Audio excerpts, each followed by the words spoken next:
Buenas tardes. Bona vesprà. Teniente General Jefe del Cuartel General Terrestre de Alta Disponibilidad de la OTAN, Presidente del Consell Valencià de Cultura,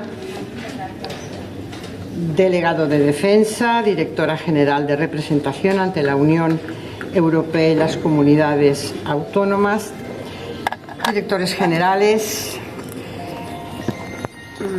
Decano del Cuerpo Consular, Cónsul de Chile y cónsules de Hungría, Ecuador, Guatemala, Burkina Faso, Marruecos no lo veo y Filipinas tampoco lo veo, pero bueno, llegarán en algún momento. Representantes además de entidades de sociedad civil, del ámbito empresarial, del ámbito profesional, académico, de los medios de comunicación, socias y socios y demás asistentes, bienvenidos y bienvenidas.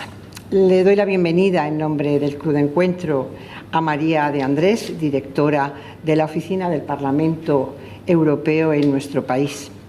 María, te agradezco que hayas aceptado la invitación para intervenir en nuestra tribuna precisamente cuando hace muy pocos días, el pasado viernes, conmemorábamos el Día de Europa.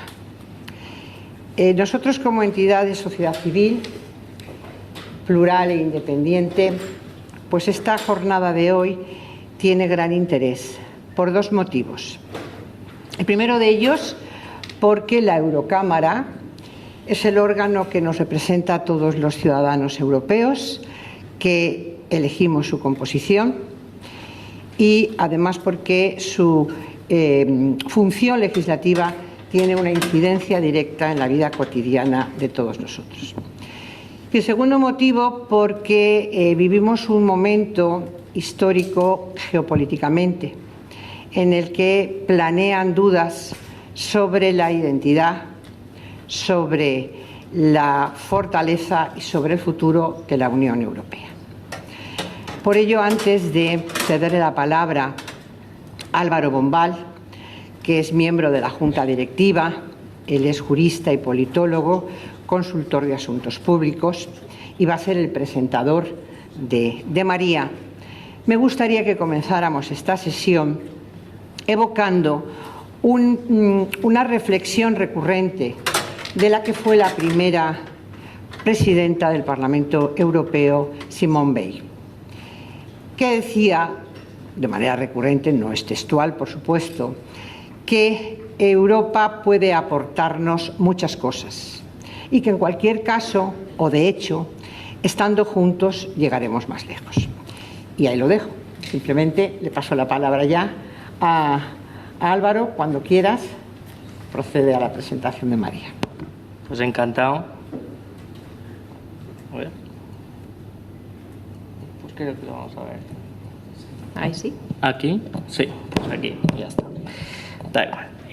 Bueno, pues en primer lugar es un honor estar aquí con vosotros. Lo presento en nombre de la Junta Directiva. Y bueno, pues es doña María Andrés Marín, directora de la Oficina del Parlamento Europeo aquí en España. Y bueno, pues vamos a hablar primero de sus estudios. Para empezar, estudió en la Universidad de Navarra Periodismo, hizo un máster de Relaciones Internacionales y Unión Europea y después, en su experiencia profesional, en primer lugar ha sido periodista en medios regionales, ha sido alto cargo de La Rioja, concretamente directora general de Acción Exterior, después ha sido administradora general del Parlamento Europeo, lo cual le ha llevado a precisamente ser directora de la Oficina del Parlamento Europeo aquí en España, es de un perfil feminista, lo cual está muy bien en los valores del orden actual, y además de eso, esto tiene una serie de premios, pues precisamente por su trabajo y por su manera de hacer las cosas. Para empezar, el premio de directora del año 2022 por la Asociación Española de Mujeres Empresarias de Madrid. La insignia de San Bernabé, otorgada por el Ayuntamiento de Logroño por ser embajadora en nuestra tierra de los valores europeístas y defensora de la importancia del municipalismo en las políticas de la Unión Europea en el 2023. También en el 2023, premio a la trayectoria profesional por la Asociación Multisectorial de Mujeres Directivas y Empresarias. Y, además de eso, también el premio al compromiso por la Fundación Diagrama, también en el 2023. Y nada, con esto, pues creo que, y sabiendo los antecedentes, creo que lo mejor que podemos hacer es escucharla. Con todos ustedes, doña María Andrés. A ver, ¿funciona? Sí. Bueno, pues muchísimas gracias. Joan Calabuig, ¿en qué lío me has metido? Invitándome a participar, que yo no sabía que venía con tal ilustre audiencia. Presidenta, muchísimas gracias. Cuando a mí me invitaron desde Madrid para venir aquí a un club de encuentro y de debate, yo me imaginaba, sinceramente, pues nada, pues un club de amigos que venían aquí a debatir y sí, y seguro que lo sois, pero bueno, en fin, que me quito los nervios de encima diciendo que estoy un poco apabullada con el nivel de la audiencia tan respetable que tenemos aquí esta tarde, que intentaré ser útil en la medida de lo posible contándoos un poco cómo veo yo desde dentro los desafíos actuales a los que se enfrenta la Unión Europea, pero sobre todo lo que busco es reflexionar con vosotros y buscar ese norte que parece que estamos todos buscando en esta sociedad tan convulsa, en este sentimiento de ansiedad global en el que vivimos permanentemente en los últimos años. Y por eso vengo con más preguntas que respuestas. Así que atentos, porque yo lo que espero también es sacar de aquí, en una conversación franca con vosotros después, ese sentido de la orientación de hacia dónde dirigirnos, hacia dónde debería la Unión Europea dirigir sus respuestas. Se ha dicho mucho que este está siendo el siglo XXI un siglo geopolíticamente muy convulso, y es verdad. A todos, a nadie se le escapa que fijaros que empezamos el siglo XXI con una ampliación de la Unión Europea a 10 países nuevos en los que todavía vivíamos una época, si me permitís, casi voy a empezar diciendo de vacas gordas, ¿no? Donde la Unión Europea se sentía fuerte, se sentía integrada, se sentía capaz de integrar a 10 países nuevos y más tarde a más, de una manera pues con soltura y pensando que era una apuesta imperativa para el proyecto europeo y que eso no nos iba a desgastar porque íbamos a seguir liderando esa apuesta por el multilateralismo internacional y por ese mundo reglado, ¿no? que con las reglas con las que nos dimos al final de la Segunda Guerra Mundial y en el nacimiento de la Unión Europea. Este año, además, celebramos el 75 aniversario de la Declaración de Robert Schuman, el 25 aniversario de la Carta de Derechos Fundamentales y el 40 aniversario del sí de España al acceso a la Unión Europea. Así que es un año muy redondo para reflexionar también de dónde venimos y hacia dónde vamos. Y decía que fue un siglo convulso porque desde el principio, porque nada más pasar esta ampliación, empezamos con una serie de crisis tan seguidas, tan llamativas y a las que además nos costó dar respuesta desde la Unión Europea, como la crisis financiera que comenzó el 2008 y se propagó muy rápido en la Unión Europea, como la crisis migratoria del 2015, como la decisión también en esa época de un Estado miembro por primera vez de salirse de la Unión Europea, ¿no? como fue el Brexit, hasta el punto de que el presidente de la Comisión Europea en aquella época bautizó lo que nos estaba pasando como policrisis y dijo, es que encadenamos una detrás de otra y aquí ya no se trata de dar respuesta a un problema concreto, sino de actuar en todos los frentes a la vez y en paralelo, ¿no? Y ese va a ser el gran reto del siglo XXI. En las elecciones de 2019, las anteriores, ustedes saben, porque además son grandes conocedores de la Unión Europea, que hemos tenido elecciones europeas el año pasado. Bueno, pues en las anteriores, en las del 2019, el gran miedo, lo que todos contaban en sus artículos, los periodistas en sus artículos de opinión era ay, que con tanta crisis yo creo que va a haber una polarización en la sociedad que nos va a llevar a un auge quizás de fuerzas populistas, antieuropeas, eurófobas, y nos fuimos a las elecciones con esa sensación agridulce de a ver qué va a pasar.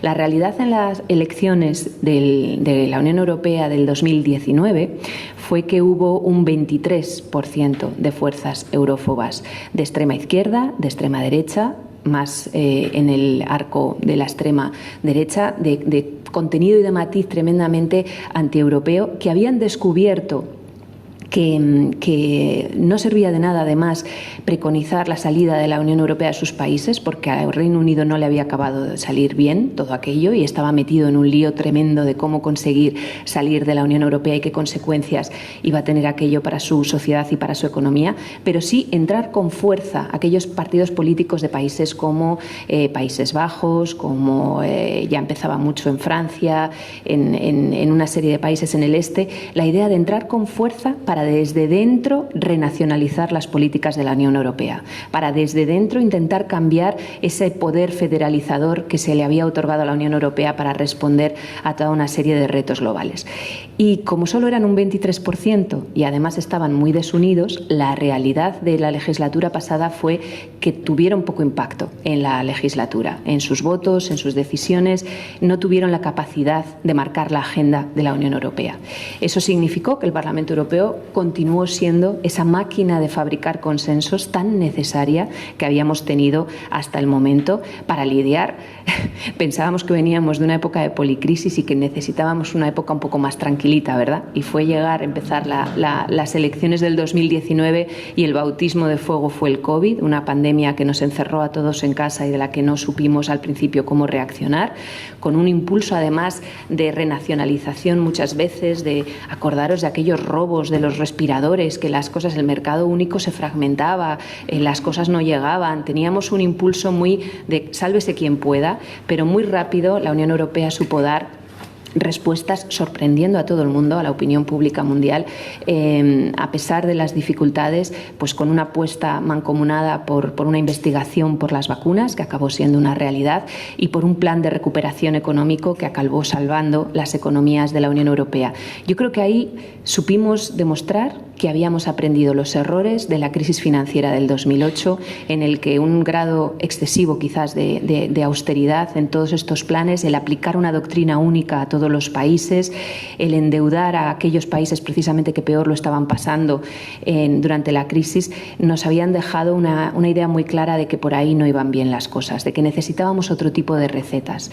Y el gran éxito de esta legislatura pasada, y lo tengo que decir porque ahora vamos luego a la parte negativa, que la hay, pero también hay que saber sacar pecho cuando la Unión Europea hace las cosas bien, y es muy importante que la gente lo sepa, lo comprenda y lo defienda, ¿no?, hoy en día. Y yo creo que el gran éxito que tuvo la Unión Europea en la respuesta a la pandemia fue precisamente ese, ¿no?, el de la cohesión interna, el de entender que todas las reglas que nos habíamos dado a lo mejor no servían para resolver este reto, que superaba en mucho a cualquier otro reto, y el dar una respuesta en la que se abría la puerta por primera vez a una deuda común, porque en el plan de recuperación se le da permiso a la Comisión para que vaya a financiarse a los mercados de una deuda para los planes nacionales de recuperación que se daba de manera indistinta a aquel país que lo necesitara más, pero de la que respondíamos todos de manera mancomunada. Y esto es la primera vez que pasa en la historia de la Unión Europea. Y además, la mitad de ese importe se daba en forma de subvenciones y no en forma de préstamos que ahogaban excesivamente a los países que más lo necesitaban. Esa respuesta a la pandemia nos hizo sacar pecho y nos hizo pensar que estábamos respondiendo bien y con mayor cohesión interna. Al principio de la legislatura, es verdad que la presidenta de la Comisión, Ursula von der Leyen, había iniciado la legislatura diciendo: Europa será más verde, más digital y más social, o no será. Nuestros 3 retos para poner una hora de discurso de Ursula von der Leyen en Estrasburgo en 3 palabras: más verde. Síganme en esto porque vamos a hablar de cómo ha ido evolucionando todas estas prioridades a lo largo de los últimos años. Más verde, más digital, más social y con un lugar en el mundo, decía ella. Bueno, en el COVID conseguimos esa cohesión interna y conseguimos una cosa que fue fundamental, que es la condicionalidad económica para que todo el dinero, todo ese presupuesto maravilloso de 1,8 billones de euros, si contamos tanto el presupuesto a largo plazo de la Unión como los planes de recuperación, se dedicaran con una condicionalidad clara a fondos, a proyectos en clave verde o en clave digital, mayoritariamente, y algunos en clave social. Y todo aquello fue lo que permitió mantener una visión política en la Unión Europea y no perder el norte. Acordaros de aquellos planes, aquellos presupuestos en los que la Unión Europea en el pasado había dado alegremente y los países habían decidido pues gastarlo en aeropuertos, en ciudades como la mía, de Logroño, donde luego costaba mucho encontrar a gente que quisiera usarlos, quizás con objetivos que no tuvieran una estrategia tan acertada, ¿no? Enseguida pasó la pandemia, conseguimos reincorporarnos con estos planes de recuperación y llegó la guerra en Ucrania. Y los titulares en esta legislatura pasada se desgastaban, porque ya veníamos diciendo que era la peor crisis desde la Segunda Guerra Mundial, y cuando Putin entra en Ucrania, yo estuve hablando con Josep Borrell, con el alto representante, con un grupo de periodistas en Off the Record, ahora ya se puede contar, pero aquellos días os puedo asegurar que aquel día de febrero, cuando entran los tanques, Borrell dijo, es que nos han pillado en paños menores, es que nadie se creía que esto iba a pasar. Esto era un pulso. Todos pensábamos que era un pulso, nadie se creía que se quedaron a 8 kilómetros de Kiev. Llegaron los tanques, los que se pueden ver hoy calcinados cuando uno va a Ucrania, a 8 kilómetros de la capital. Y en este envite tengo que decir que la Unión Europea también reaccionó bien. Y nadie se lo esperaba, porque todo el mundo decía, uy, política exterior. Aquí hay una desunión total, aquí hay una falta de unidad total. Acordaros que Putin empezó a mandar además cartas a todos los ministros de Exteriores para intentar favorecer una relación bilateral más ventajosa con unos y con otros. Y el gran éxito que tuvo Josep Borrell, ese alto representante que nos supo defender también, fue el de responder de manera totalmente coordinada, con una sola carta en la que le dijo a los ministros de los 27, déjenme a mí, por favor, seamos una sola carta, una sola respuesta, coherencia y una respuesta muy dura con toda una serie se me ha ido la palabra, económicamente les impusimos de sanciones, es que me salían aranceles, estoy ya con Estados Unidos. Perdóname el lapsus, sí.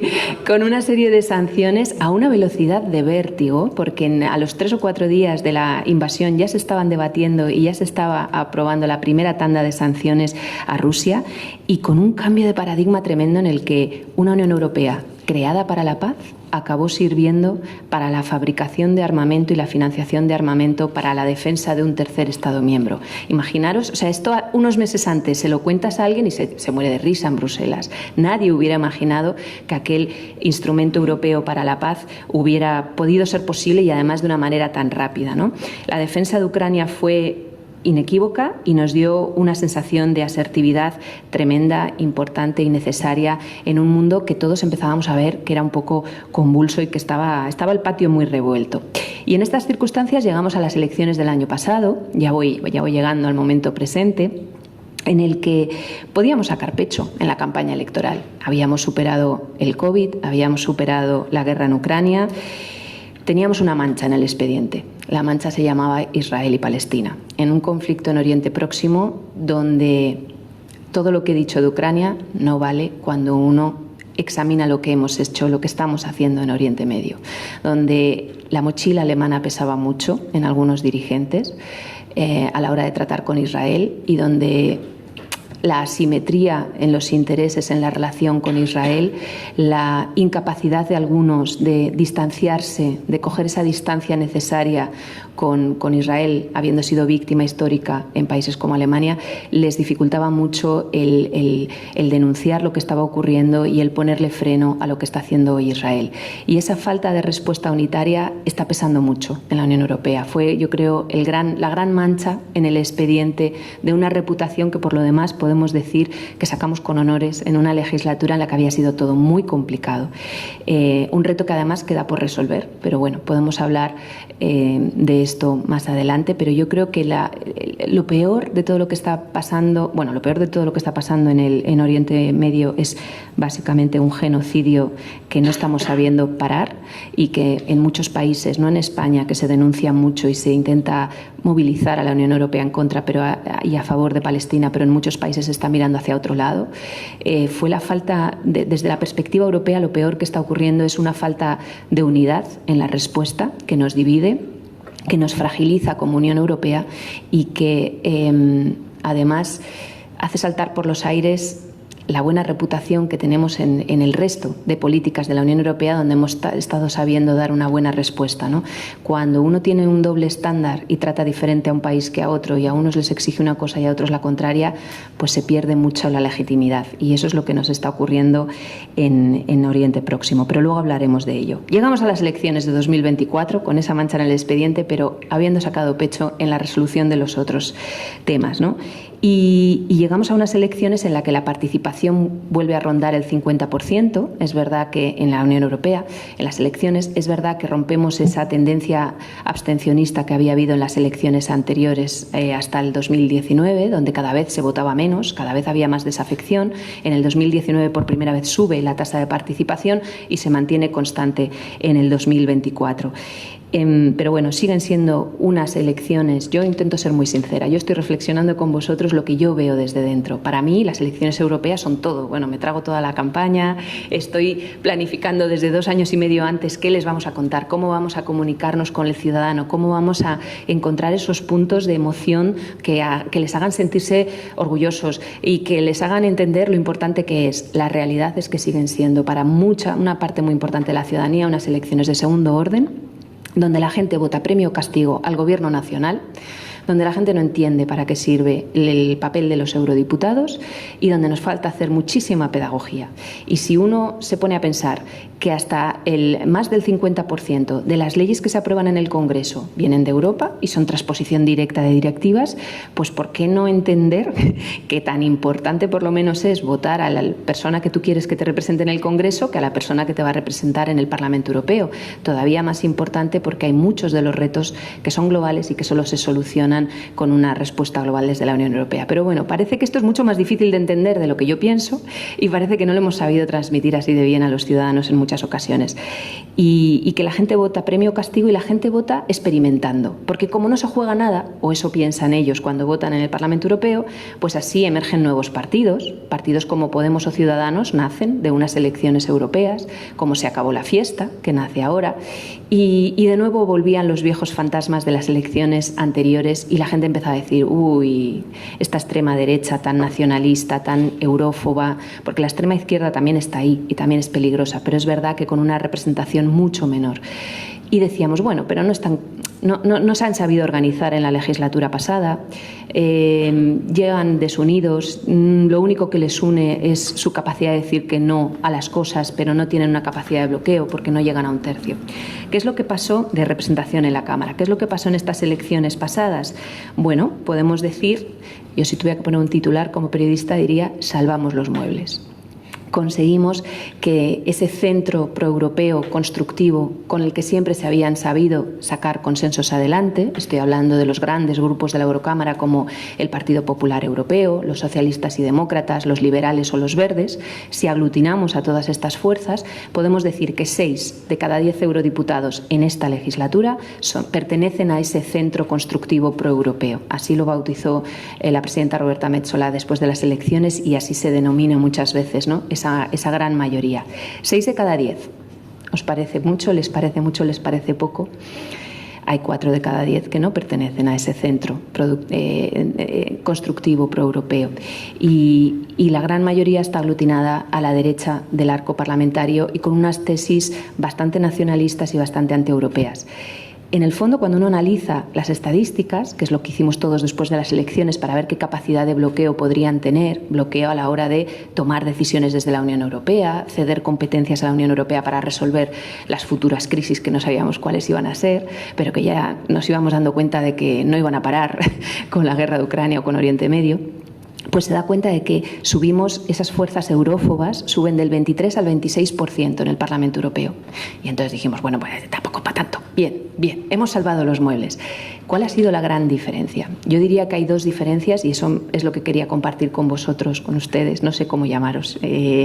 Como sois amigos, me vais a permitir que diga con vosotros esta tarde, y es que si el porcentaje no sube mucho, hay 2 grandes diferencias en esta legislatura que están marcando de manera muy clara las decisiones que se toman en el Parlamento Europeo.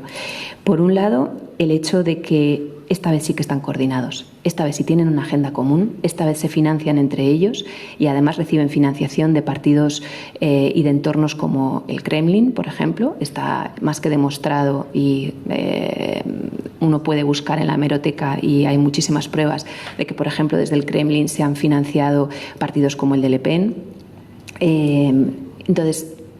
O de que, por ejemplo, Vox cambia de estar por contaros un ejemplo del único partido español que está en esos partidos a la derecha del centro-derecha, que está en las filas de patriotas, cuando hasta ahora había estado en las filas de otro grupo que se llama Conservadores y Reformistas, y que está financiado por un banco húngaro, y que Orbán había insistido mucho en ese cambio y en ese aglutinio de fuerzas alrededor de un nuevo grupo europeo, ¿no? Entonces se les ve más coordinados y con una agenda común más fuerte, más robusta, y sobre todo identificando los puntos de ataque y la agenda que quieren tener en cuanto a más Europa o menos Europa, y siempre menos Europa.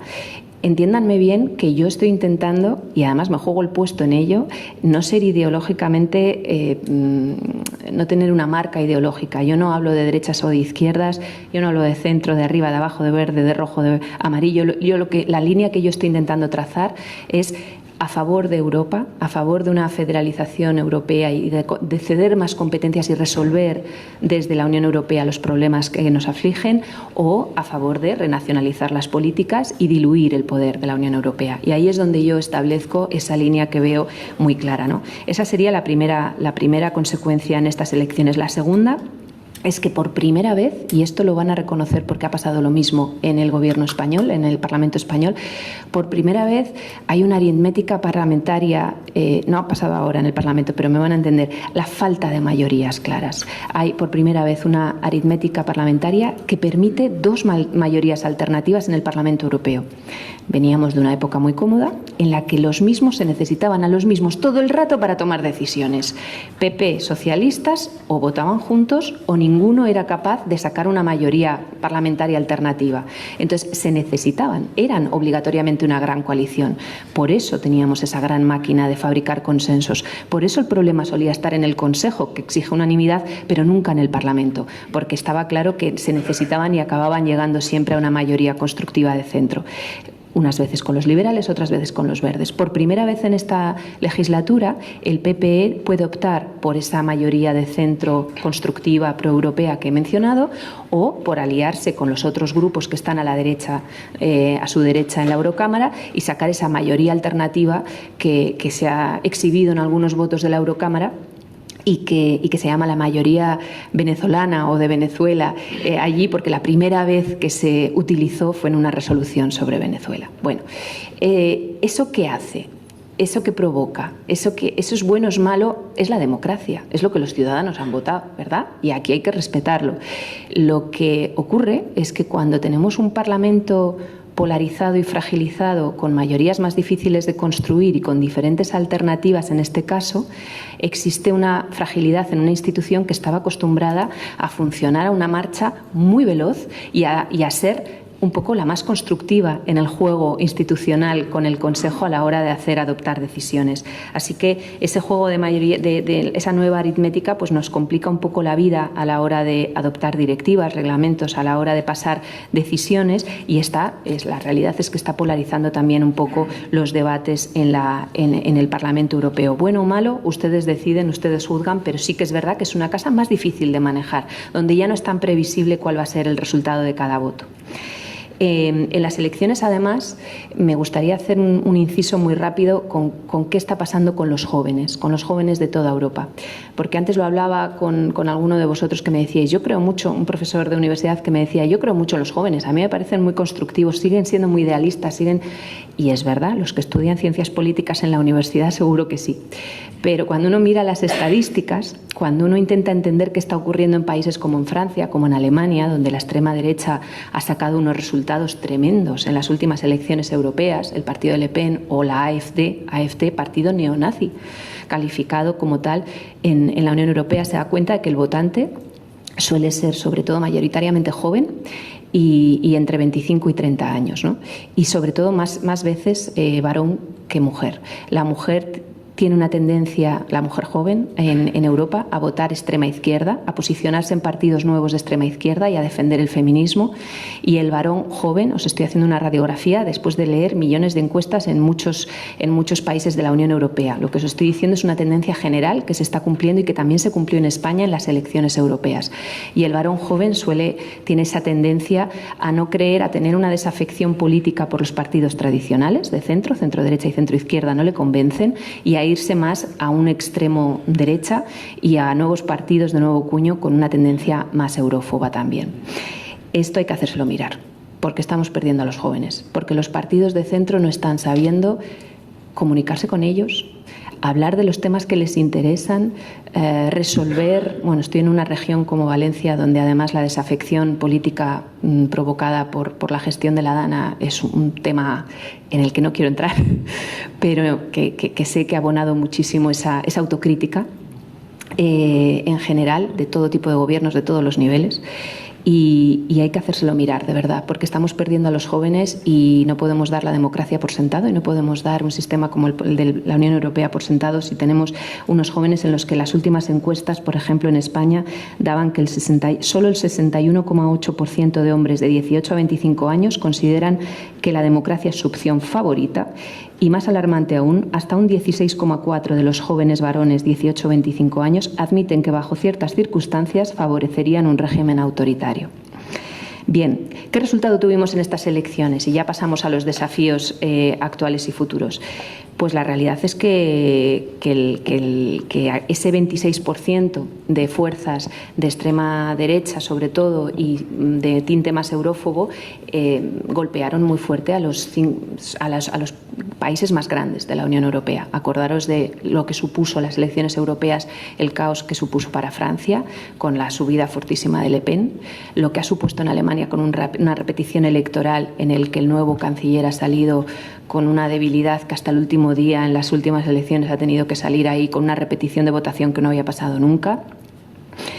Y con un país como Italia, por hablar del tercer país más grande, donde Meloni es una persona que ha sido, digamos, mucho más constructiva que otros líderes, pero también con un carácter mucho más autoritario y con una campaña más eurófoba, a lo mejor, que en otros partidos, ¿no?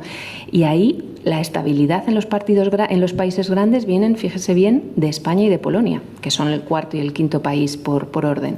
En España hemos tenido unos resultados buenísimos si los consideramos desde la óptica que yo digo de partidos pro Unión Europea, partidos anti, en el sentido de que hemos tenido un gran resultado para los dos grandes partidos de centro, lo cual nos permite una coherencia porque se ponen de acuerdo mucho más fácil en la Eurocámara a la hora de pasar decisiones, y no hemos tenido un partido eurófobo como primera o segunda fuerza, y somos el único gran país de los 5 grandes donde esto ha pasado, donde un partido eurófobo no ha quedado en primera posición o en segunda posición en las elecciones. Solo para darles un poco esa perspectiva de qué está pasando en Europa en los países grandes, ¿no?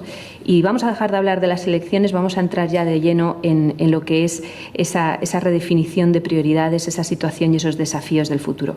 Empezábamos hablando de esa ansiedad global, esa ansiedad que nos da una sensación tremenda de inseguridad. Les recomiendo un libro que se llama La era de la revancha, de Andrea Ricci, que es un editorialista en El País, que es muy bueno porque analiza de manera histórica muy bien esa sensación de enfado, de cabreo del electorado de Estados Unidos, de Europa, de muchas partes del mundo, que ha dado lugar a ese auge de partidos quizás más populistas o más antidemocráticos, ¿no?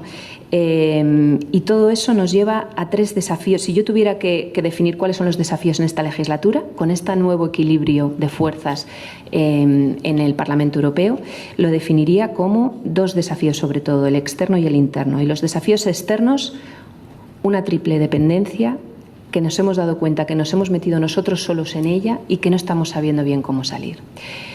Nos han dado palos por todos lados. Nosotros éramos muy ingenuos en la Unión Europea, creyendo que comercializando con terceros países, exportando además nuestros valores, nuestra democracia, íbamos a ser capaces de aplacar también esas fuerzas antidemocráticas y de establecer un estado, de llevar la democracia y el estado del bienestar más allá de nuestras fronteras. Nos damos cuenta de que con esa manera de actuar y con esas relaciones, que tienen muchísimo de positivo y que hay que seguir fomentando, sin embargo, hemos entrado en una dependencia energética tremenda de Rusia, nos dimos cuenta con la guerra de Ucrania, en una dependencia tremenda militar de Estados Unidos, nos hemos dado cuenta ahora con la elección de Trump en la Casa Blanca, y en una dependencia productiva y de mano de obra en China. 3 actores que no son exactamente de fiar en estos momentos. Vamos a decir dónde estaban nuestros amigos, dónde están nuestros aliados. Desde luego Rusia no lo es, Estados Unidos está demostrando ser lo menos de lo que pensábamos y China siempre hemos tenido una rivalidad tremenda con ella. Y tenemos que saber recalibrar qué tipo de relación tenemos con China. Y como desafío interno, la polarización de la que les estamos hablando, porque es lo que más daño está haciendo a las democracias y a la unidad de respuesta dentro de la Unión Europea. Un auge de movimientos antieuropeos que a mí me preocupa muchísimo y que está siendo empujado por la desinformación. Un fenómeno que viene con toda la globalización, con las nuevas tecnologías que todos conocemos y que ha llevado a la Unión Europea, al Parlamento Europeo, a crear una comisión incluso de investigación para ver si esto era una anécdota o de verdad era algo sistemático que estaba siendo orquestado por terceros países o por otros actores. Y después de 2 años de comisión parlamentaria temporal en la que se han hecho public hearings, audiencias públicas durante 2 años para intentar establecer y esclarecer de dónde vienen esos intentos de desinformación, es tan claro que esto está orquestado, que esto lo que intenta es desilusionar al ciudadano, hacer que el ciudadano en Europa pierda la capacidad de ilusionarse y pierda su confianza hacia el sistema de la democracia, hacia la clase política, hacia cualquier autoridad que entendíamos como tal hasta hace poco, ¿no? Porque cuando todo es un caos, como Trump está intentando hacer creer en Estados Unidos, todo vale. Y irrumpen pues, argumentos negacionistas o algún tipo de narrativa populista que con una nostalgia muy tóxica, que te vienen a decir que cualquier tiempo pasado fue mejor y nosotros que estamos muy enfadados porque creemos que nuestros hijos van a vivir peor que nosotros, cogemos y nos lo creemos.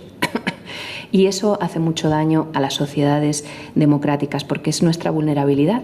La fortaleza es que podemos decidir quién nos gobierna cada X años. Nuestra vulnerabilidad es que si nos manipulan desde fuera a veces somos mucho más proclives a votar cosas que a lo mejor con otro tipo de información y sin estar expuestos a esa desinformación no hubiéramos votado.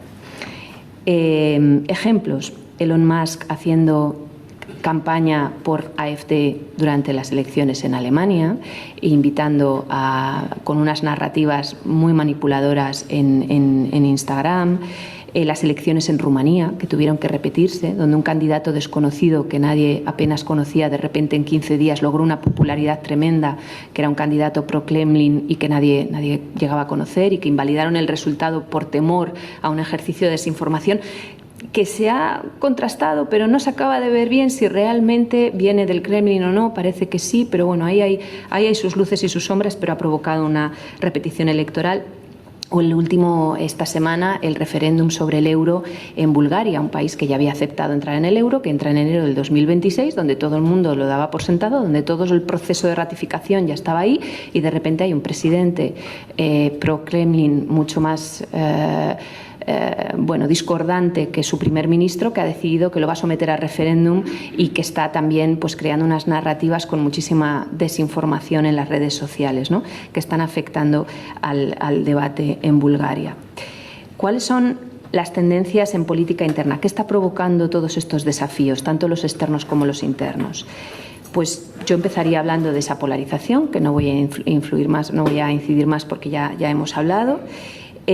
Continuaría diciendo que no solo es una inestabilidad institucional quizás mayor o una fragilidad mayor en el Parlamento Europeo, sino sobre todo en el Consejo. Tengan en cuenta que si países como Italia, Hungría, Países Bajos o Eslovaquia son ya gobiernos con impulso antieuropeo, todavía no alcanzan una mayoría de bloqueo de extrema derecha o antieuropea en el Consejo, pero si en Francia el año que viene cae repetición electoral, Le Pen gana las elecciones, ya tendríamos esa mayoría, sumando Le Pen a los resultados que hay ahora. Así que inestabilidad institucional en general en las instituciones europeas, relevo de actores. Siempre hemos dicho que Europa era, y esta es como una gran segunda tendencia, la locomotora franco-alemana, ¿no? Eran los que tiraban del carro, eran los que habían iniciado todo este tinglao del proyecto europeo. Y sin embargo, nos damos cuenta de que a nivel económico Alemania va muy regular, de que a nivel político Francia está muy desestabilizado y muy debilitado y de que no tenemos locomotora dentro de la Unión Europea. ¿Quién tira del carro en esta legislatura? ¿Quiénes van a ser esos grandes actores? Bueno, se abren puertas a otros escenarios en los que hay otros países grandes, como Italia, que está intentando buscar su espacio con una relación privilegiada con Estados Unidos, como Polonia, que tiene una posición a favor de un gasto mayor militar en temas de defensa por todo lo que está ocurriendo en Ucrania y porque por la frontera es evidente que ellos tienen una sensación de urgencia que no tenemos los demás, o como España, un país que es tremendamente proeuropeo, que lo demuestran todas sus encuestas y donde podríamos sentarnos en el asiento del conductor de vez en cuando en la Unión Europea a la hora de tomar decisiones. Lo que pasa es que yo veo que España, teniendo esa posición de salida tan absolutamente magnífica ahora mismo por todo lo que está ocurriendo y porque hay otros países que se han puesto de lado, porque el Reino Unido salió con el Brexit, porque Francia y Alemania están como están, porque Italia está también como está, lo que yo veo es que estamos un poco ensimismados en nuestra polarización interna y que todo lo vemos a través del tamiz de asuntos domésticos. No estamos sabiendo encontrar esas palancas yo diría, de los grandes temas sobre los que hacer grandes pactos de Estado para defender en la Unión Europea. Y nos tiramos los trastos y entonces somos el país que más debates parlamentarios solicitamos en el Parlamento Europeo para debatir sobre temas internos de España que son absolutamente internos. Desde la situación en Cataluña hasta el apagón, pasando por cualquier cosa que pasa en España, solicitamos un debate político allí para exhibir nuestras diferencias, para intentar ganar terreno en una división tremenda que no nos hace más fuertes, ni más presentes, ni más protagonistas en la Unión Europea.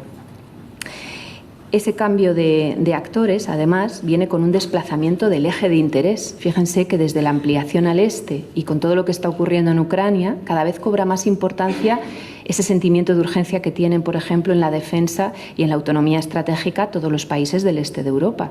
Pregúntenle ustedes a un báltico qué opina de la guerra en Ucrania. Realmente están muy asustados. Realmente, el otro día me comentaba un colega que había estado, creo que en Lituania, donde había leído que había una noticia, bueno, le habían traducido, que él no hablaba la lengua, le habían traducido que había una noticia en la que se ponía a disposición del gobierno de Lituania los coches con matrícula par en los días pares o los coches con matrícula impar en los días impares en el caso de una eventual invasión rusa. Y ya están pasando este tipo. Bueno, ellos el kit de supervivencia lo tienen desde hace 3 años. Nosotros nos reíamos mucho hasta el día del apagón. Lo que pasa es que como somos muy guasones, ahora ya nos hace menos gracia y enseguida nos hemos hecho todos nosotros con una radio a pilas.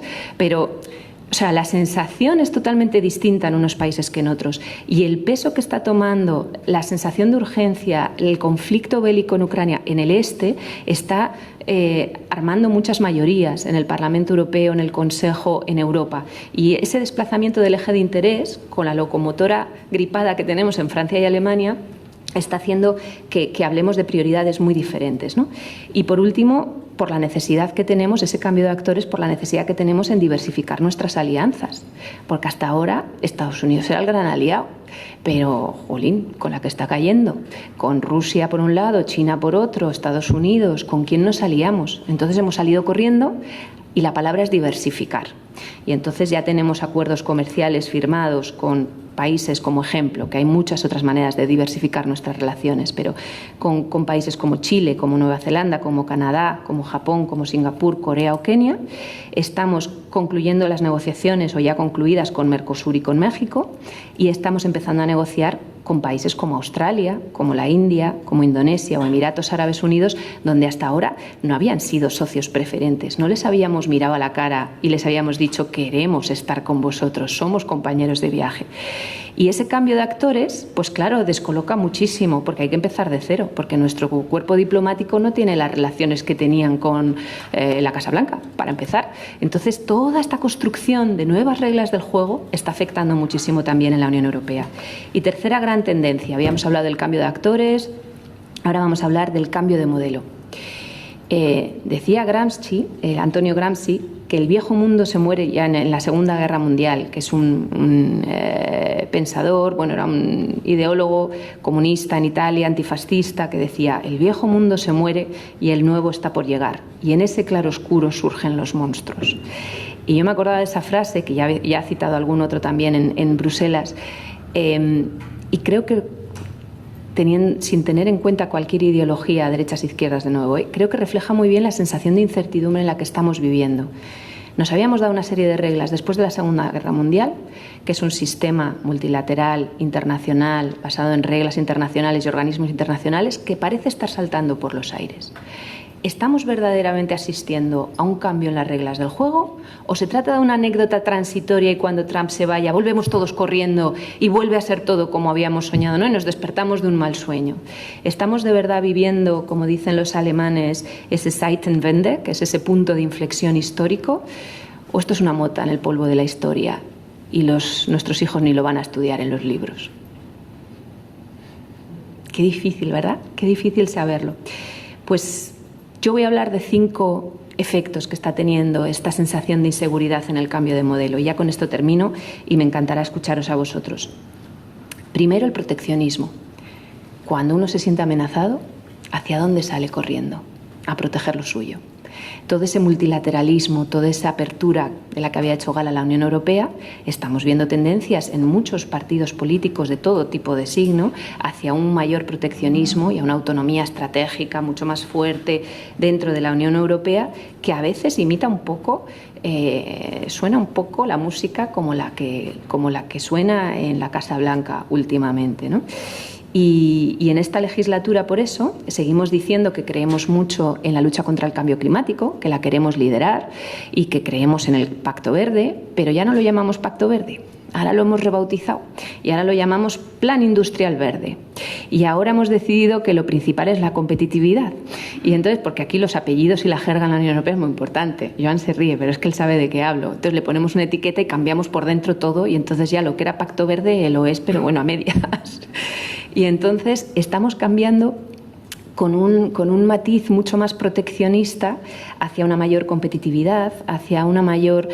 vamos a cortar la cadena de valor, vamos a producir los materiales básicos en nuestro continente y en nuestros países y no fuera, vamos a defendernos del agresor.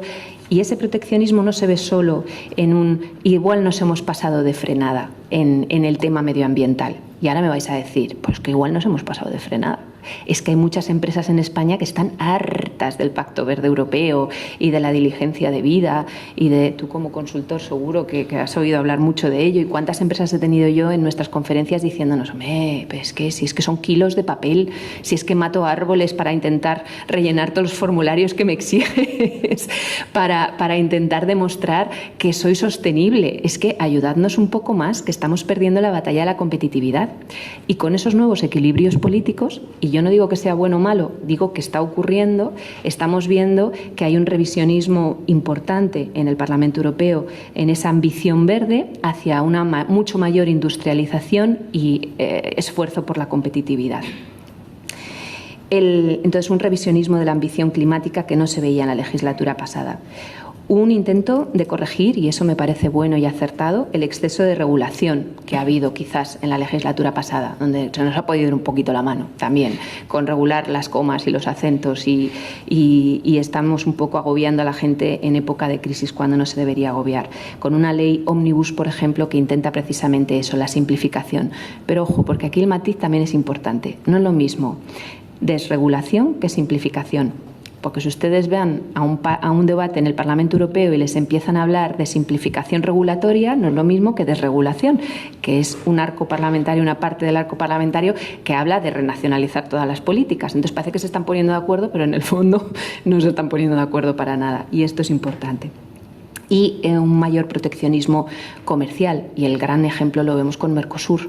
Todos sabemos que el acuerdo comercial con Mercosur nos beneficia, nos aporta, tanto a nosotros como a ellos. Es algo que necesitamos. Tenemos que diversificar aliados, pero tenemos un proteccionismo instalado, por ejemplo, en países como Francia, que dice, claro, ¿cómo voy a defender yo? Que voy a elecciones el año que viene.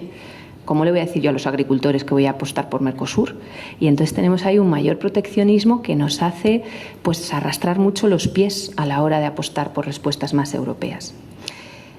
Decía proteccionismo. Segunda tendencia en este cambio de modelo, las prioridades emergentes. Si antes hablábamos de lucha contra el cambio climático como prioridad absoluta, sacrosanta, que estaba puesto en todos sitios, ahora hablamos de competitividad, de los informes de Letta y de Draghi, que son necesarios, que son importantes, que yo no estoy diciendo que una cosa no tenga que... lo que yo digo es que no hay que sustituir una cosa con la otra, que vamos a intentar hacerlo compatible, ¿no? Pero necesitamos mejorar la competitividad industrial ahora mismo, la seguridad económica, lo que hemos mencionado ya, nuestra autonomía estratégica abierta, cortar cadenas de valor, los sectores clave, reducir dependencias, cómo producir materias raras y no depender de países raros a la hora de conseguir esas materias, etcétera. Y la defensa. Los Estados miembros se han dado cuenta de que necesitan aumentar el gasto en su PIB de defensa. Es un convencimiento que está en absolutamente todos los países de la Unión Europea, salvo quizás en España, donde, como siempre, somos un poco Spain is different y nos cuesta un poquito. Somos los que menos gastamos. Es verdad que Sánchez ha sacado ahora una decisión para aumentar el PIB, el aumento en defensa, el porcentaje de PIB que se gasta en defensa, pero somos los últimos por detrás de Luxemburgo, ahora mismo en nuestro gasto en defensa, solo por poneros un poco en tesitura de cómo están los otros países y cómo estamos nosotros, ¿no? Tercera tendencia, la financiación, que se nos llena la boca hablando de unas prioridades y otras, pero ¿cómo vamos a financiar todo esto? Que si más defensa, que si el plan verde, que si la industrialización. Y ahí tenemos que negociar nuestras perspectivas financieras o presupuesto a largo plazo para los próximos 7 años, un gran melón que acabamos de abrir ahora mismo y que no sabemos por dónde va a ir, donde las comunidades autónomas como Valencia y como muchas otras además se han echado a temblar porque oyen en la Comisión Europea una idea muy bonita que es, oye, ¿y si reformamos la manera en la que financiamos los fondos europeos como el de cohesión, como el Fondo Social, como el Fondo Regional? Vamos a hacer como con los planes nacionales de recuperación. Vamos a darle todo el dinero al Gobierno nacional como propuesta y que sea él el que nos haga un plan nacional con un impacto, con un plan país y el que distribuya en las comunidades autónomas o en las regiones. Y las comunidades autónomas han dicho adiós. Esto va a ser un melón muy grande y se han activado mucho y han aprobado una posición común que seguro que tú lo conoces y están yendo al Comité de Regiones y están yendo al Parlamento Europeo a intentar defender que ese cambio de modelo en la financiación a lo mejor no es interesante. También hay un debate abierto sobre los recursos propios de la Unión Europea y yo creo que vamos a caminar hacia ahí porque es que es más necesario que nunca. Es que la Unión Europea, ustedes lo saben, que saben mucho de esto, es el 1% del PIB de todo el PIB común de los 27. Es que ¿cómo vamos a financiar todo esto con el 1%?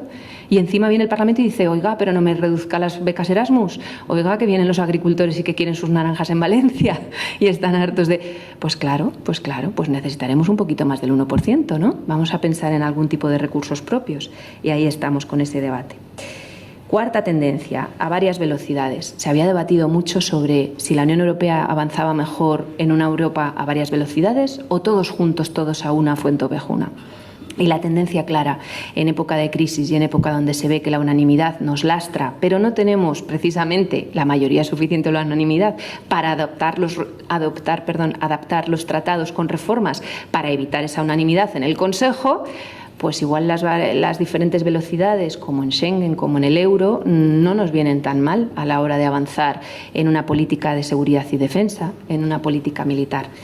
Veremos qué es lo que pasa, pero yo estoy viendo que en casa, en el Parlamento Europeo, se va hacia esa tendencia cada vez más. Y por último, el debate eterno, tremendo, sobre reformas internas, como acabamos de decir, para eliminar la unanimidad en el Consejo, versus una necesaria ampliación que hemos prometido, que todos sabemos que va a llegar el día en el que tengamos que hacer, pero que ahora vemos prácticamente imposible, con una Ucrania, por ejemplo, en guerra.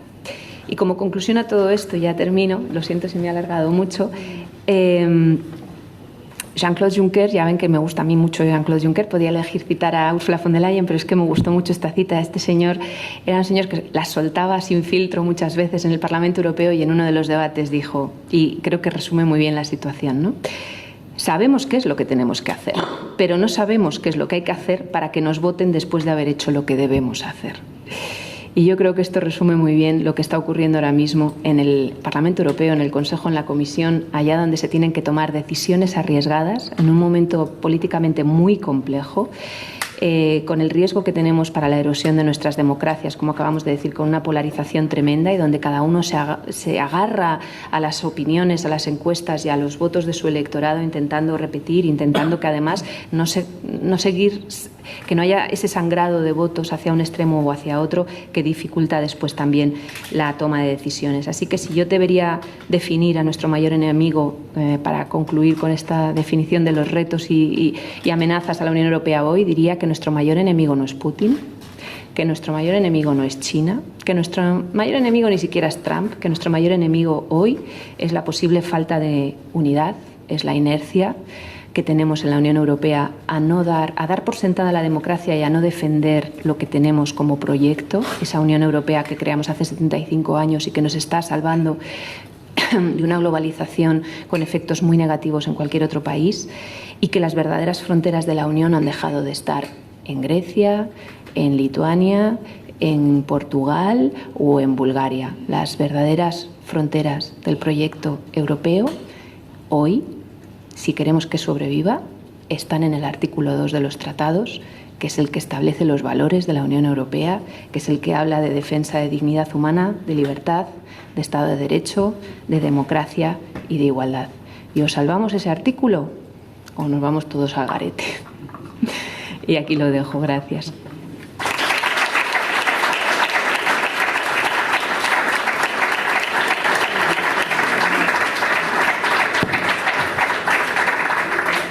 Muchísimas gracias, María, por esta interesantísima conferencia y ilustrativa, además.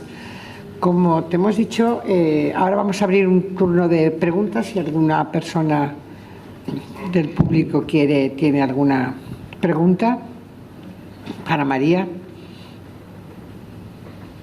No me dejéis mal. Muy bien. Micrófono, general minuto.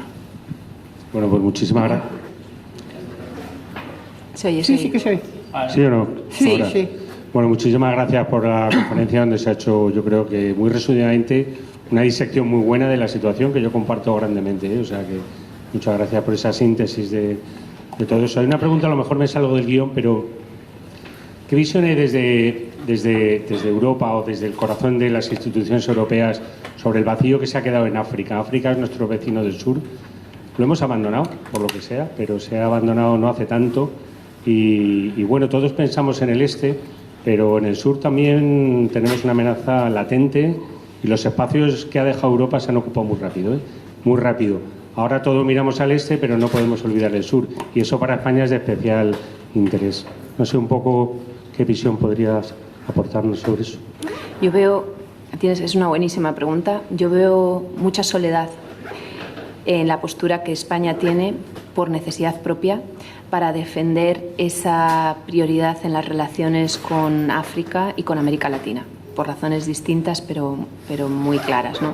Los lazos que tenemos con América Latina son tremendos, pero somos los españoles los que estamos allí defendiendo siempre que Mercosur, que América Latina es importante, que son los que creen como nosotros en una serie de valores, que son aliados, que además tienen materias raras, que es interesante, y todos los demás países con ese desplazamiento de prioridades hacia el este, pues están mucho más centrados en resolver otro tipo de problemas. Y con el sur nos pasa lo mismo. En África es verdad que la Comisión ha lanzado su Global Gateway, con la que intenta reemplazar alianzas económicas, inversión en infraestructura, intenta reemplazar la ruta de la seda china en varias zonas del mundo y entre ellas en África, ¿no? Y entonces está intentando demostrar que también podemos estar allí con grandes inversiones como Unión Europea para que los países no acaben basculando hacia China, que se ha comido todo el mercado en América Latina y en África, o dejando el campo abierto a grandes focos de inestabilidad, como está pasando en África con el grupo Wagner, presente en tantos sitios, y las fuerzas rusas, ¿no? Entonces, yo veo mucha soledad en la postura que defiende España, y veo que el eje se ha desplazado totalmente a todo lo que sea hablar de Rusia, de las relaciones con Rusia, de lo que está ocurriendo en Ucrania, de Oriente Próximo quizás, donde también tenemos nosotros la nota discordante porque somos los grandes, junto con Irlanda, los grandes defensores de Palestina, y nos quedamos muy solos ahí porque todos los demás dicen sí, qué pobres, qué pobres, qué pobres, y miran para otro lado. Y yo creo que hay que hacer un esfuerzo diplomático tremendo, y porque además es que todo está vinculado. Fíjate, si no hablamos de la seguridad en África, tendremos un problema mañana por la mañana, que es la presión migratoria. Y la presión migratoria es un problema sobre todo en países del sur de Europa, pero en España muy claramente, donde ya estamos teniendo dificultades para resolver, ¿verdad? Tenemos a estos menores en Canarias que ni siquiera las comunidades autónomas se están sabiendo poner de acuerdo. Imagínense el resto de países de la Unión Europea para repartirse. Y los grandes partidos tradicionales de centro-derecha, de centro-izquierda, muchas veces pues prefieren no hablar de ese tema. Porque, y os lo digo con total franqueza, yo es lo que veo, porque es un tema que nunca da votos y es un tema muy complejo, muy complicado, que todos sabemos que debemos resolver, pero de nuevo la frase de Juncker, ¿no? Nos quita votos cuando lo intentamos. Y además estamos en un momento de crisis donde al ciudadano no le apetece ver que estamos ahí a lo mejor gastando, invirtiendo en otras personas, ¿no? Y claro, esto es abono total para movimientos de extrema derecha y de extrema izquierda, sobre todo antieuropeos, que sí usan el tema de la inmigración, pero lo usan de una manera torticera, vinculándolo a la criminalidad en el país y criminalizando a unos inmigrantes que encima, y además necesitamos por temas demográficos, pero eso es otro tema. Entonces, yo creo que la mejor vacuna que tenemos contra los populismos y contra el antieuropeísmo es atajar los miedos de los ciudadanos a los problemas reales que se perciben, y la inmigración, por ejemplo, es una de ellas. Y la inmigración viene también por falta de seguridad en países y de conflictos armados en países de África, y también por culpa de las crisis climáticas que están afectando a tantos territorios y de lo que tampoco estamos hablando, ¿no? De la figura del refugiado climático, que también viene de África y que también se desplaza por necesidad. Así que yo creo que hay que seguir insistiendo, pero si soy sincera, yo es que lo veo así. Hay una audiencia pública en una comisión parlamentaria en el Parlamento y alguien saca el tema de la seguridad en África, y es que es español seguro. Entonces ahí, o del sur de Europa, ¿no? Y el eje de atención está en otro lado. Así que hay que seguir empujando ese tema. ¿Alguna pregunta más? Sí. Buenas tardes. Cuando quieras. Buenas tardes. ¿Se oye? Muchísimas gracias por la exposición, brillante. No se oye bien. No. A ver. No. Ahora no. Sí. Se oye, Pues pero muy acércatelo un poquito. Bueno, muchísimas Ahora sí. gracias. La exposición ha sido brillante. No sé si establecerlo como pregunta, duda o reflexión. ¿No puede ser quizá que debido a al discurso que tiene la Unión Europea en algunos temas se ha provocado el auge de estos populismos?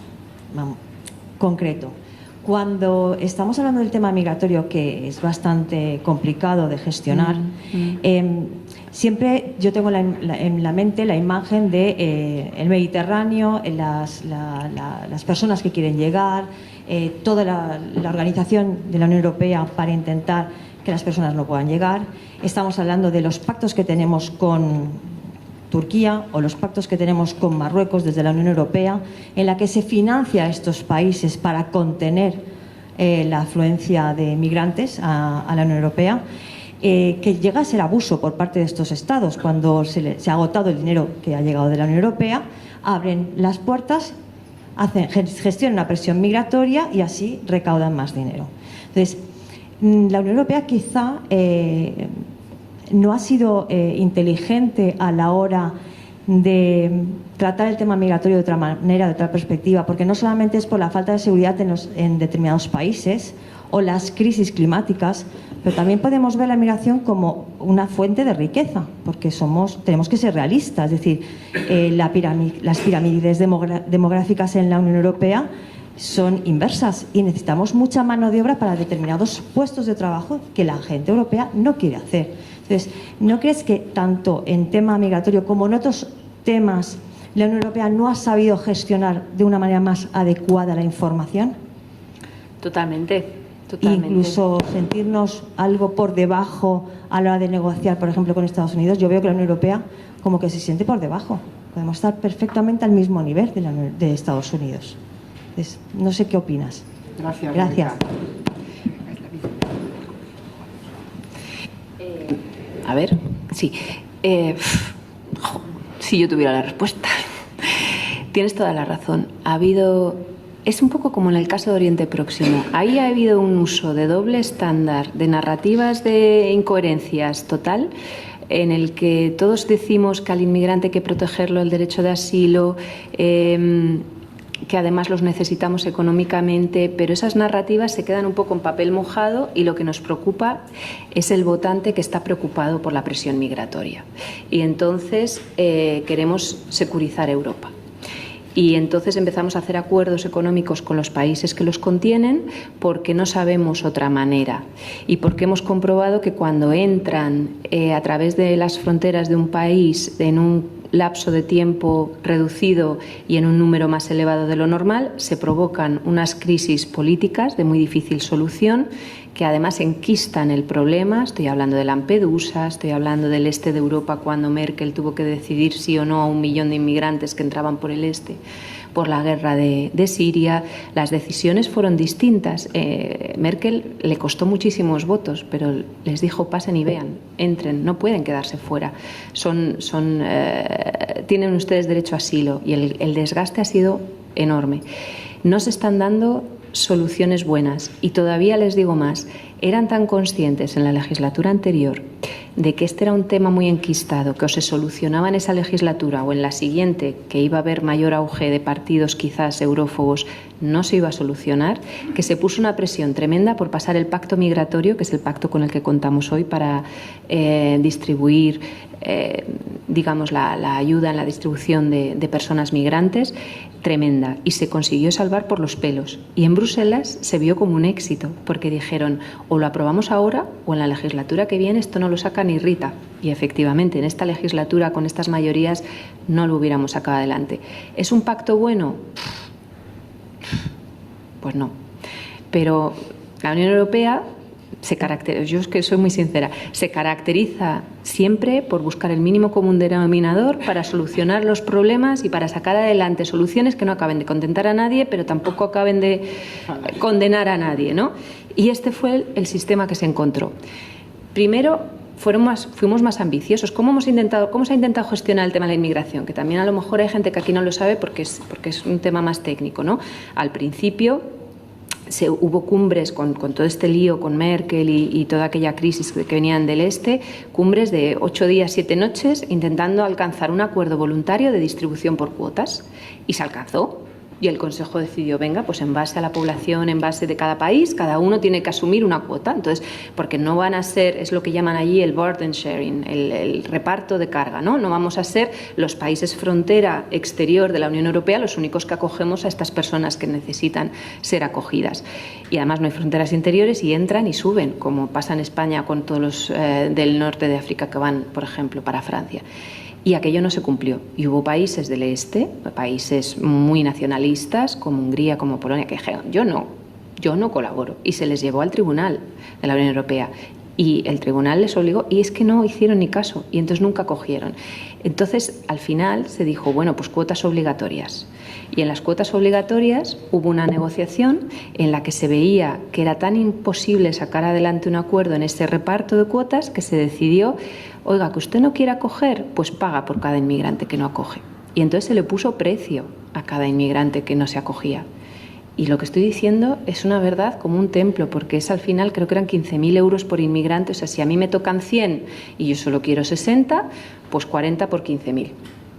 Y lo pago al centro y entonces el centro ayuda con ese fondo europeo a aquel país que sí está dispuesto a acoger.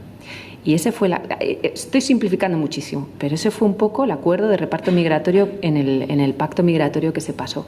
Y encima estábamos contentos de que hubiera pasado porque sabíamos que después no iba a pasar.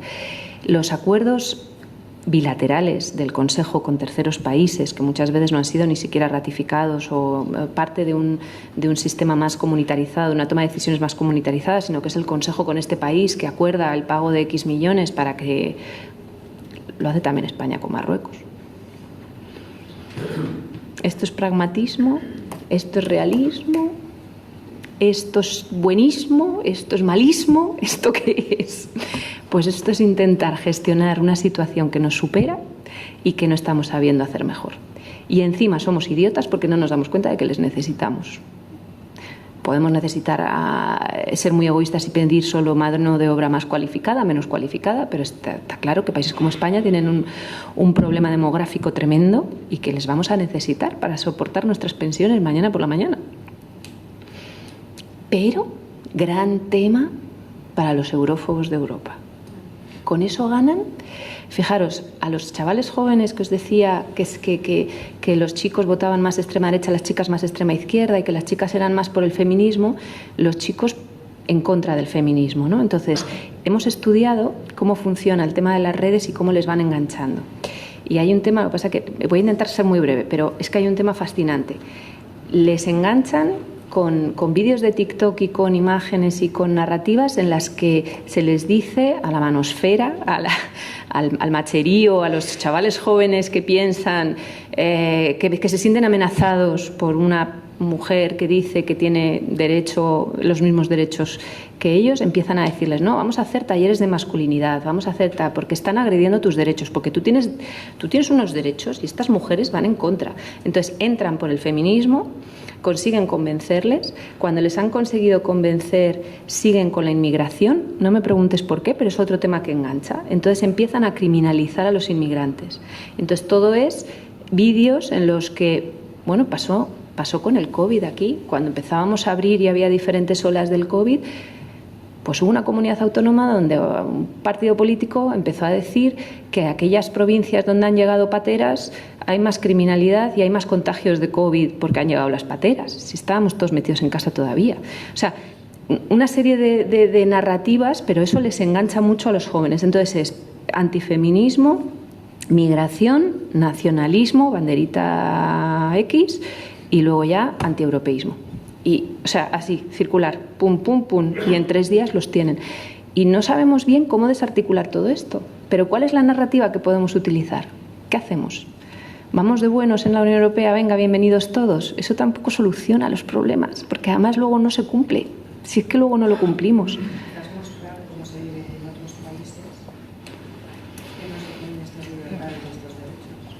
Por ejemplo. Raquel, cógete el mapa. Sí, quizás mostrar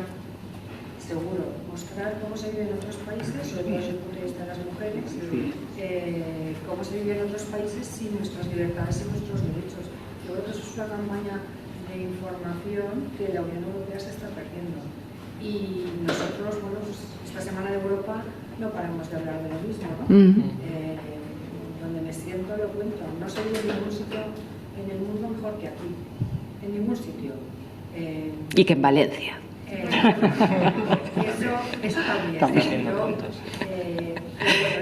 Que yo veraneo aquí por algo. No voy a entrar en eso. Y sobre todo si eres mujer. Y da igual que sea Estados Unidos, que Saudi Arabia o que Japón. Y yo creo que falta información sobre eso y comunicación al respecto. Yo quiero agradecer primero al Club de Encuentro por tener el privilegio de escucharte, a ti por esta magnífica charla, y creo que deberíamos hablar mucho más de Europa, porque es que Europa nos condiciona todo, ¿no?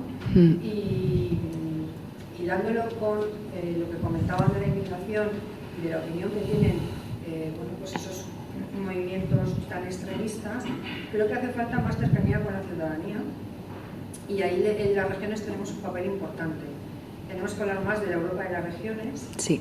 Y el Comité de las Regiones tiene un papel fundamental, que lo has comentado, como el nuevo marco financiero está en proceso de discusión, y creo que el acercamiento a la ciudadanía, Chichi Costas, el comisario, lo está haciendo, convocando a las regiones para hablar de automoción, para hablar de turismo, para hablar de industria. La cercanía de Europa a la ciudadanía pasa por mejor información y comunicación y un enlace con las regiones, porque somos quienes estamos más cerca de la ciudadanía. Pero bueno, totalmente. La mano, pero es que bueno, creo que Europa gracias Raquel por tu esa aportación. oportunidad de información. Totalmente, no puedo estar más de acuerdo. Pues, sí, no. Ana. Muchas gracias, pues coincido plenamente con Raquel en la necesidad de hablar de Europa, porque la cuestión que queremos plantear creo que también es especialmente importante importancia, que es la dimensión de seguridad y defensa. Una dimensión que ahora estamos viendo que es importante no solamente a nivel de Estados, que solos no lo pueden solucionar, sino desde el punto de vista de la posición geoestratégica y como un actor geopolítico que debe ser Europa. Y eso no es una grandilocuencia, es que o nos lo creemos o desaparecemos. Viene a las fronteras del artículo 2. Y en ese sentido, yo creo que el Parlamento Europeo, dentro de las relaciones entre las diferentes instituciones europeas, va por delante. Y quiero también tener ese reconocimiento, porque estudiando los temas de seguridad y defensa, justo que se ha presentado ahora el libro blanco de la defensa, el Parlamento Europeo, una semana antes, llevó también por traer algo positivo, y trajo una resolución a votación donde más de un 60% se pusieron de acuerdo, ese eje de los partidos de centro, derecha, centro izquierda, pero más centrados, en más de un 60%, cosa que aquí dentro no nos hemos puesto de acuerdo en España. Para votar el famoso plan industrial y tecnológico para la seguridad y defensa en el Parlamento, no sabemos si llamarlo plan de seguridad y defensa o plan industrial, pero bueno, el caso es para la defensa, y sin embargo, a nivel europeo sí que hemos sido capaces de tener ese 60%. Y es un tema esencial, porque ahora mismo se trata de cultivar esa autonomía estratégica europea, convencer, y yo creo que por eso hay que hablar tanto de Europa, y que, a ver, no quiere decir independencia de nuestros aliados, porque hay que seguir diciendo que las alianzas son buenas, porque lo que quieren nuestros adversarios y enemigos es que rompamos nuestras alianzas. Entonces, enfadarnos ahora con Estados Unidos, por mucho que sea pintoresco, por no decir otra cosa, catastrófica, la gestión del señor Trump, pues tampoco es una solución, porque toda alianza es buena y toda debilidad y dependencia es mala. Y en ese sentido, pues yo creo que también la tarea del Parlamento, pues me animaría a que el Parlamento siga haciendo esa función, porque va más rápido que el Consejo por razones obvias de que los Estados no quieren ceder soberanía en defensa, pero me ha admirado mucho esa posición del Parlamento Europeo y creo que eso aquí no es suficientemente conocido en España. Y bueno, por lo menos en los países, pero en España tampoco. Y habría que ver de qué manera, como decía también Raquel, conseguimos unir esa información, y yo creo que bueno, la posición de la Oficina del Parlamento Europeo que sería muy importante. Yo creo que en temas de defensa hay un falso debate, además, que se ha vivido mucho en España, que es que yo no quiero la guerra. No te fastidia, ni yo.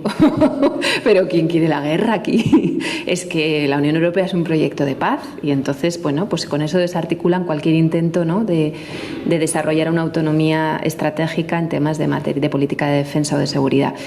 Y yo creo que es que precisamente tener un ejército coordinado de fuerza rápida europea, o desarrollar una industria europea militar y no tener 7 tipos de tanques, bueno, aquí voy a decir una burrada porque no me sé las cifras, pero el otro día estaba en una conferencia, perdón porque me invento las cifras, pero decían, tenemos no sé cuántos tipos de tanque, no sé cuánto tal, uno va con una metralleta y el ejército de al lado pues tiene otro tipo de balas. Es que si no tenemos una sinergia, si no somos capaces, y ni siquiera hablamos el mismo idioma, si no tenemos un entrenamiento a un ejército para una maniobra conjunta, ¿cómo narices vamos a defendernos de manera conjunta? Entonces, esa es nuestra mejor capacidad disuasoria, cuando vean que nos hemos puesto las pilas.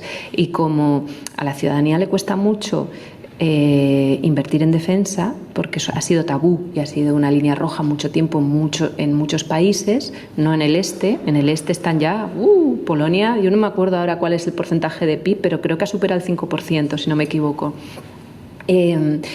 Pues claro, pues es que ese falso debate nos hace mucho daño. Y en el Parlamento, claro, como hay una mayoría que prioriza ahora todo este sentido de urgencia y los países del este están muy proactivos, pues hay una gran mayoría a favor de esa mayor sinergia y de esa inversión en industria de defensa, es verdad.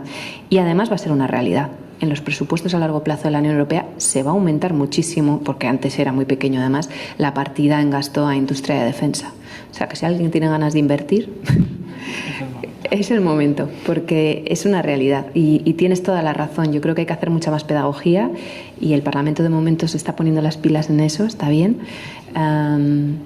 Y sí, pero hay que hacer pedagogía en todos sitios. Sí. Bueno, yo creo que vamos a finalizar ya la jornada, como es habitual. Darte nuevamente las gracias, María, por tu intervención. Nada, espero que no haya sido muy larga, porque no. Me enrollo con muy facilidad. Indicaba al principio que teníamos gran interés, y creo que lo seguimos teniendo en que continúes.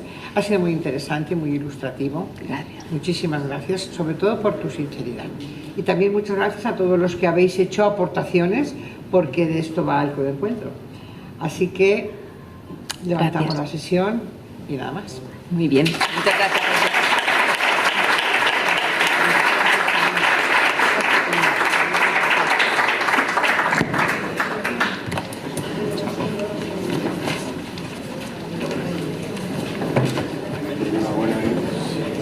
Gracias.